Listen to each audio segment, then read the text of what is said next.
Assalamualaikum warahmatullahi wabarakatuh. Kali ini saya akan bercerita sedikit sejarah tentang Dewi Rengganis, yang mana banyak versi ya yang mencatat tentang Dewi Rengganis. Di sini saya bercerita versi Probolinggo yang sesuai dengan catatan dan prasasti ya, juga bukti sejarah. Banyak bukti sejarah yang saya temukan tentang kisah Dewi Rengganis atau cerita tentang Dewi Rengganis di Probolinggo atau di Argopuro.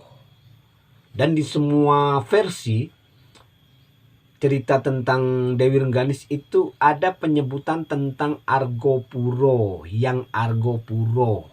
Nah, ini adalah cerita gabungan dari penelitian, juga Negara Kertagama,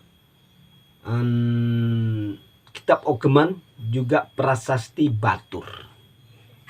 Ini digabungkan, sedangkan di Negara Kertagama kita dapat mengambil pengembangan kata dari Negara Kertagama Pupuh 31.3, yang mana di situ diterangkan bahwa dengan adanya upacara berlangsung menepati segenap aturan, mulai dengan jamuan makan meriah tanpa umpama. Para patih mengarak Sri Baginda menuju Paseban. Gendrang dan kendang bergetar mengikuti gerak tanda. Prasasti Batur diterangkan bahwasanya atau ditulis dengan kakendangan rerere dan gerak tanda, yaitu tandanya ini bernama Nilamsari, yang mana diterangkan dalam Serat Rengganis bahwasanya Nilamsari ini seorang penari tanda yang disewa oleh Empu Nala untuk menghibur rombongan Prabu Hayam Wuruk. Kemudian dari Kalayu atau dari Candi Makam tadi ya, Nilamsari ini bertugas selama 4 malam untuk menghibur rombongan Prabu Hayam Wuruk. Kemudian dibopong lagi menuju ke Kambang Rawi, yaitu desanya Empu Nala, untuk menghibur rombongan Prabu Hayam Wuruk juga ya. Setelah dari Kambang Rawi, Nilamsari ini dibopong lagi menuju ke perguruan Rim Segara. Nah, di perguruan Rim Segara inilah dicatat yang namanya Prasasti Batur atau Prasasti Perjanjian Rim Segara, yang mana seluruh anggota disebut di situ ya, termasuk isi perjanjian dicatat di dalam Prasasti Batur. Itu adalah perjanjian Rim Segara, bukan perjanjian Sabdo Palon lah ya. Kemudian kita balik lagi ke Kambang Rawi. Di Kambang Rawi inilah terjadi sebuah pertemuan antara Prabu Hayam Wuruk dengan Nilamsari sebagai tanda.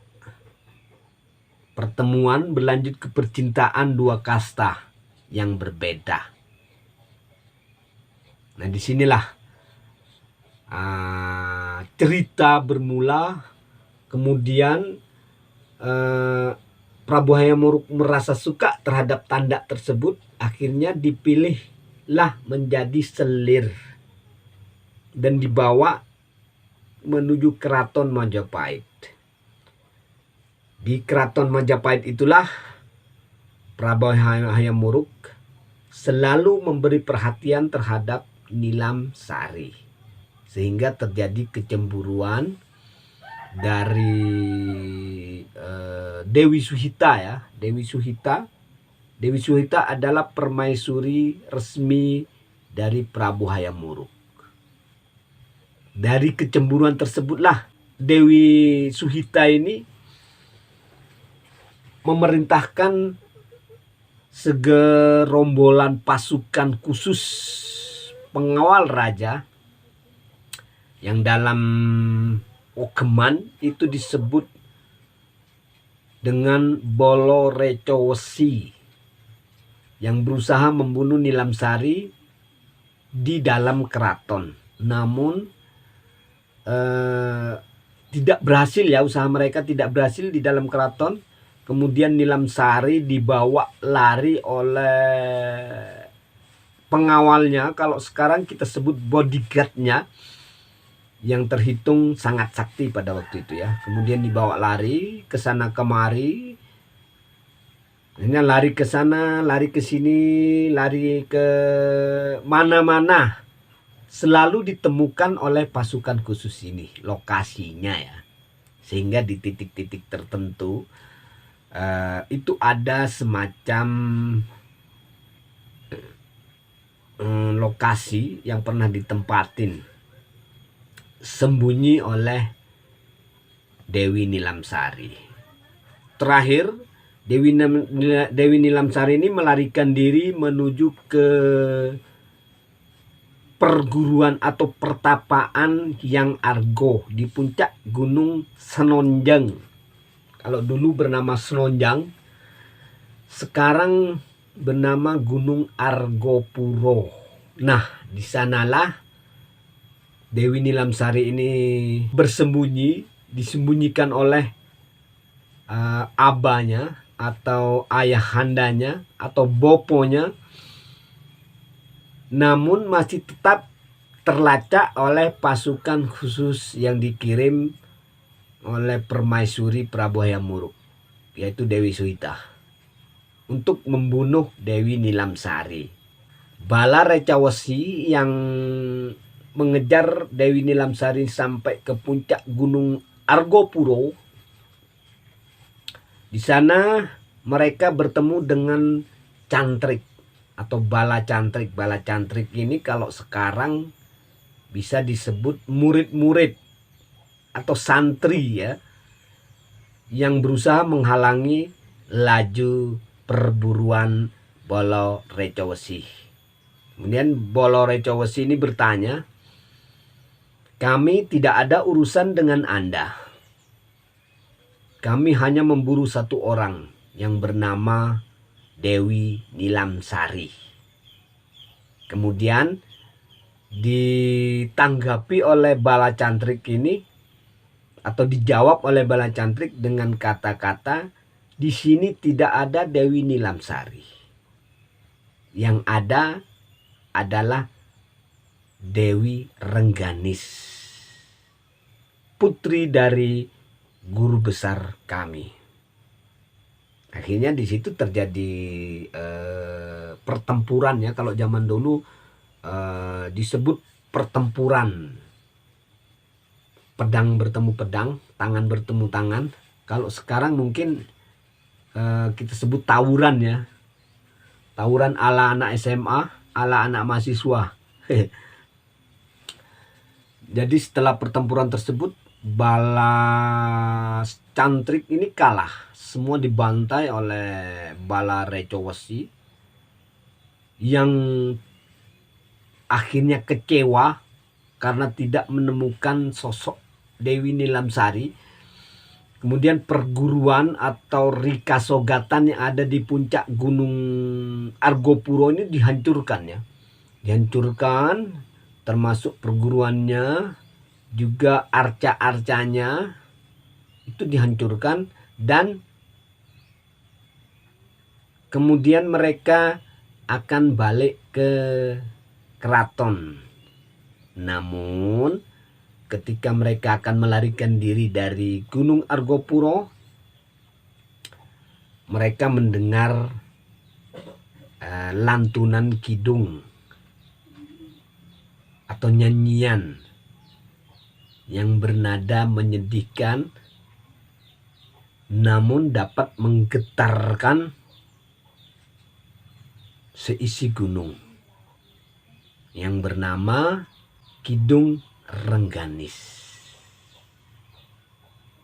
Kira dari Kidung Rengganis saat ini saya sudah berusaha menemui beberapa pembuat lagu atau mereka semua angkat tangan untuk untuk membuat Kidung Rengganis ini menjadi nyanyian khas Probolinggo. Tapi mereka angkat tangan. Kami tidak bisa membuat Kidung Rengganis dengan nada semacam ini, Mas. Kemudian kita lanjutkan ceritanya ya. Setelah Kidung Rengganis dilantunkan, maka pegunungan Argopuro bergetar hebat ya. Dan Bala Recawesi itu melarikan diri ke segala arah atau 4 arah mata angin. Ada, kalau zaman sekarang itu ada yang lari ke wilayah Jember, ada yang lari ke wilayah Probolinggo, ada yang lari ke wilayah Situbondo, ada yang lari ke wilayah Bondowoso. Kemudian mereka Bala Recawesi ini tidak diketahui kabarnya sampai ke keraton.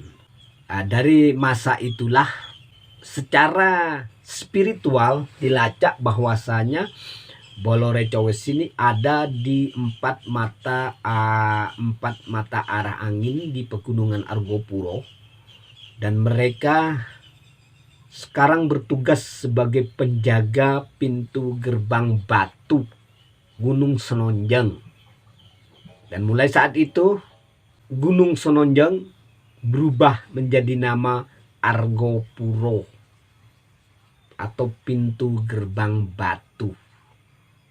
Hingga saat ini tetap bernama Argopuro. Dan mulai saat itu maka berakhirlah kisah Dewi Nilamsari atau Dewi Rengganis yang sampai saat ini belum kita temukan di mana posisi makamnya atau posisi pesareannya, itu belum ditemukan ya sampai saat ini. Walaupun banyak yang memperkirakan bahwasanya makam Dewi Nilamsari itu berada di Taman Hidup, namun belum ditemukan bukti otentiknya. Akan tetapi bukti tentang kisah pelarian Dewi Nilamsari itu ada. Bukti tentang percintaan Prabu Hayam Wuruk dengan Dewi Nilamsari itu ada. Bukti tentang istana Dewi Rengganis ada. Buktinya ada. Semuanya ada. Yang tidak ada itu cuma satu, yaitu makam di mana Dewi Rengganis terakhir terbaring. Sehingga kita mengambil kesimpulan bahwasanya Dewi Rengganis ini tidak meninggal tapi moksa, karena tidak pernah ditemukan hingga saat ini di mana makamnya berada. Oke saudara, mungkin itu saja singkat cerita tentang Dewi Rengganis. Ada catatannya, ada bukti sejarahnya. Sampai di sini dulu video tentang Dewi Rengganis. Anda bisa simak video cerita yang lain di channel Cak Eko Probolinggo. Dan jangan lupa di subscribe ya, subscribe. Katanya orang turis itu subscribe. Katanya orang Madura subscribe.